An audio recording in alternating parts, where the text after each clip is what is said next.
incarcerated for 50 years, but never wavered from his demand for Kashmir's freedom.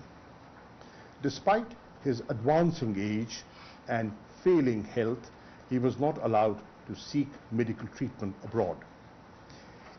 Even as his family mourned his loss and prepared for his funeral, a heavy contingent of India's occupation forces entered their home and, over the protests of family members, forcibly snatched Sayyid Gilani's body, denied him the last rites of a Muslim funeral, and buried him in a nondescript place rather than the cemetery of martyrs as desired by Sayyid Gilani before his death. It was not enough. Gilani's family members were later charged for draping his body in the Pakistani flag as he had wished. The government of India was so afraid of Sayyid Gilani and what he stood for that they resorted to this inhumane act even after his passing away. This clearly shows that India would trample all civil and human values to perpetuate its brutal occupation of the Indian illegally occupied Jammu and Kashmir. Excellencies, to sustain the focus of the international community on Indian transgressions and to hold India accountable, the government of Pakistan has recently released a comprehensive and well-researched dossier containing the entire range of gross, systematic and widespread violations of human rights perpetrated by Indian forces in the Indian occupied Kashmir. 131-page dossier covers accounts of 3,432 cases of war crimes perpetrated by senior officers of the Indian occupation forces. The crimes catalogued in the dossier are corroborated by audio and video evidence that we have meticulously gathered over time. I will take this opportunity to request the Secretary General of the OIC to circulate the dossier among all members of the OIC and have it widely disseminated. Excellencies, there will be no peace in South Asia until the just and equitable resolution of the Jammu and Kashmir dispute in accordance with the resolutions of the Security Council and wishes of the Kashmiri people. Last February, we accepted revival of the 2003 ceasefire understanding along the line of control in Jammu and Kashmir. We expected that India would take positive steps to enable resumption of engagement for resolution of the dispute. Instead, India intensified its repression. Pakistan is prepared to engage with India for a resolution of the Jammu and Kashmir dispute. However, the onus is on India to create a conducive environment.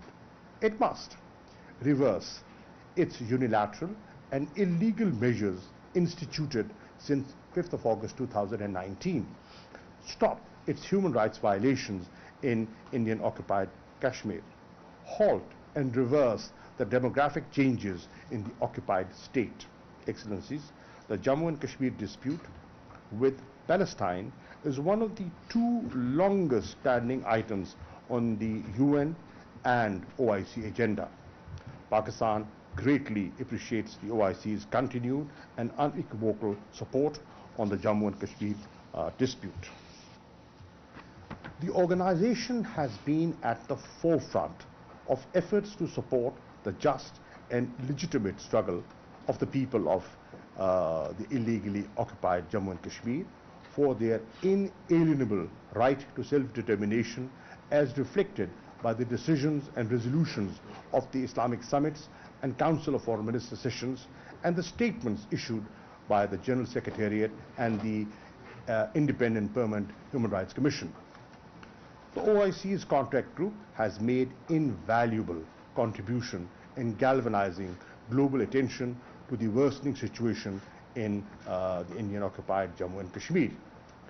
In view of the grave situation, it is imperative that the OIC enhances its efforts to facilitate a lasting solution to the Jammu and Kashmir dispute. The oppressed people of Kashmir now, more than ever, count on OIC and the Muslim Ummah. I also request Your Excellency's active support in raising the issue at relevant UN forums, including the General Assembly and the Human Rights Council, and I would like to thank the President of Turkey for doing so in his statement. Before concluding my remarks, I once again thank you for your participation today. I also look forward to hosting you all for the upcoming Council of Foreign Ministers session in Islamabad next year. I thank you. Thank you, Your Excellency. وزیر خارجہ Shah Mahmood Qureshi OIC کے رابطہ group برائے کشمیر میں خطاب کر رہے تھے. یہ اجلاس نیو یارک میں منعقد ہوا. وزیر خارجہ شاہ محمود قریشی کا یہ کہنا ہے کہ بھارتی غاصب افواج مقبوضہ کشمیر میں انسانیت سوز مظالم ڈھا رہی ہیں. کرونا وبا کے باوجود غاصب بھارتی افواج ہندوتوا پالیسی پر عمل پیرا ہیں. انہوں نے بابا حریت سید علی گیلانی کو خراج عقیدت بھی پیش کیا، جبکہ اس کے ساتھ ساتھ ان کا یہ بھی کہنا تھا کہ مقبوضہ کشمیر کی آبادی کا تناسب تبدیل کرنے کے لیے بھارت کی جانب سے 42 لاکھ غیر قانونی اور جعلی ڈومیسائل جاری کیے گئے. السلام علیکم ناظرین، آپ دیکھ رہے ہیں پاکستان ٹیلی ویژن نیوز. کیبنٹ آور کے ساتھ میں ہوں رضوان علی احمد. میں ہوں نازیہ خان. ناظرین، راولپنڈی اسلام آباد میں اذان مغرب کا وقت ہوا چاہتا ہے. آئیے سننے کی سعادت حاصل کرتے ہیں.